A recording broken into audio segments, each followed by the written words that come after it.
Hi friends, welcome to Sindhuja Vaisu kitchen. இன்னைக்கு நம்ம பார்க்க போறது ரவா இட்லி தாங்க பார்க்க போறோம். நல்ல ஒரு பிரேக்ஃபாஸ்ட் ரெசிபிங்க இது.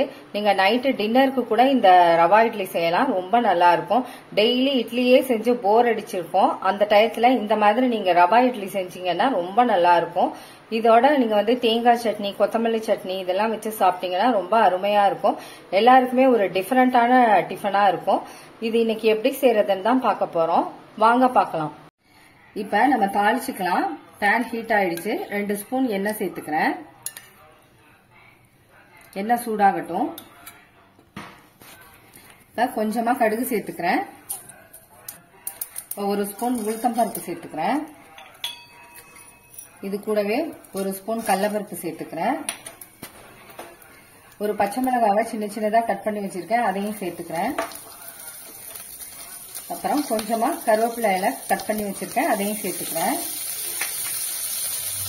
இப்போ ஒரு தடவை கலந்து விட்டுருங்க.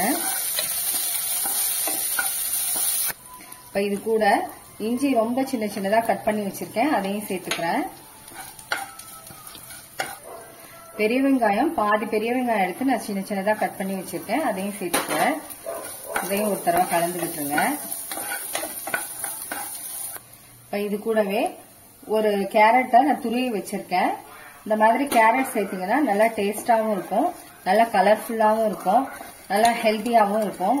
இது ஒரு 2 நிமிஷம் அப்படியே வதக்கிக்கோங்க.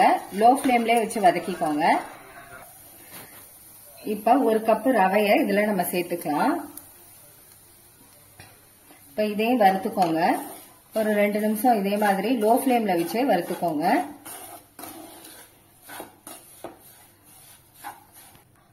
இப்ப ரவை நல்லா வறுத்தாச்சு.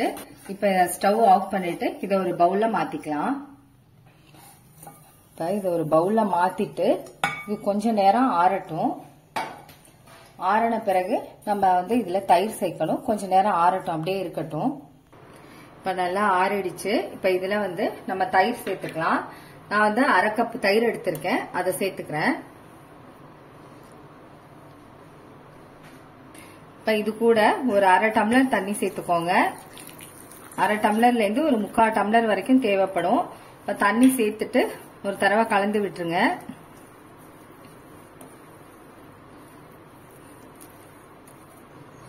நான் 1/2 டம்ளர் தண்ணி சேர்த்திருக்கேன், எனக்கு கரெக்டா இருக்கு. இப்போ ஒரு 10 நிமிஷத்துல இருந்து 15 நிமிஷம் வரைக்கும் இப்படியே இருக்கட்டும். கொஞ்ச நேரம் ஊறணும், அப்புறமா காமிக்கிறேன்.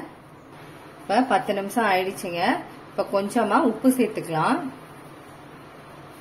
உப்பு சேர்த்துட்டு இதோட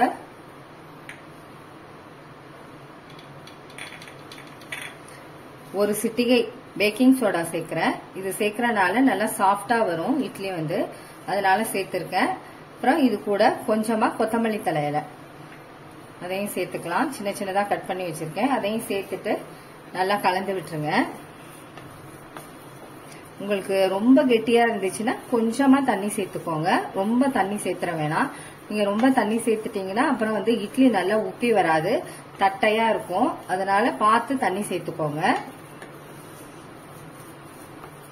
இப்ப நல்லா கலந்தாச்சு. இப்ப நம்ம இட்லி ஊத்திக்கலாம்.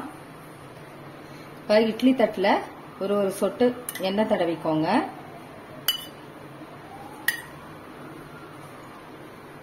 இந்த மாதிரி எண்ணெய் தடவி வச்சுக்கோங்க, நல்லா ஒட்டாம ஈஸியா வந்துடும்.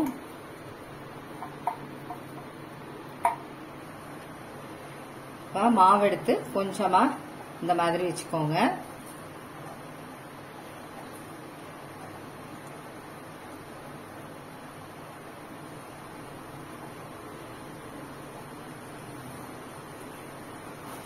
இப்ப நம்ம இதை இட்லி பாத்திரத்துல வச்சு வேக வச்சுக்கலாம். தண்ணி நல்லா சூடாயிடுச்சு. இப்ப இதை வச்சுட்டு மூடி வச்சிடலாம். இது ஒரு 10 நிமிஷம் அப்படியே இருக்கட்டும், அப்புறமா உங்களுக்கு காமிக்கிறேன். இப்ப 10 நிமிஷம் ஆயிடுச்சுங்க. நான் ஸ்டவ் ஆஃப் பண்ணிட்டேன். இப்ப ஓபன் பண்ணி பார்க்கலாம். பாருங்க இவ்வளவு சூப்பரா ரெடியா இருக்கு. இப்ப இதை நம்ம கொஞ்சம் ஆற விட்டு எடுக்கலாம். இப்ப ஒரு 2 நிமிஷம் ஆறட்டும். அப்படியே நான் எடுத்து கீழே வச்சிருக்கேன், அப்படியே இருக்கட்டும். இப்ப 2 நிமிஷம் ஆயிடுச்சுங்க, நல்லா ஆறி இருக்கு. இப்ப கொஞ்சம் மெதுவா எடுத்துடலாம். பாருங்க எவ்வளவு சூப்பரா ரெடி ஆகி வந்திருக்கு. இதே மாதிரி இன்னொன்னு எடுத்துக்கலாம். அவ்வளவுதாங்க, எல்லாமே எடுத்துட்டு உங்களுக்கு காமிக்கிறேன். அவ்வளவுதாங்க, ரவா இட்லி சூப்பரா வந்திருக்குங்க. ரொம்ப டேஸ்டாவும் இருக்கு, சாஃப்டாவும் இருக்கு. இதோட நீங்க தேங்காய் சட்னி, கொத்தமல்லி சட்னி வச்சு சாப்பிட்டீங்கன்னா ரொம்ப அருமையா இருக்கும். வீட்டுல எல்லாருக்குமே செஞ்சு கொடுங்க. இதை ட்ரை பண்ணி பாருங்க இந்த வீடியோவை. இந்த வீடியோ உங்களுக்கு பிடிச்சிருந்துச்சுன்னா சப்ஸ்கிரைப் பண்ணுங்க, பக்கத்துல உள்ள பெல் பட்டனை கிளிக் பண்ணுங்க. Okay, thank you.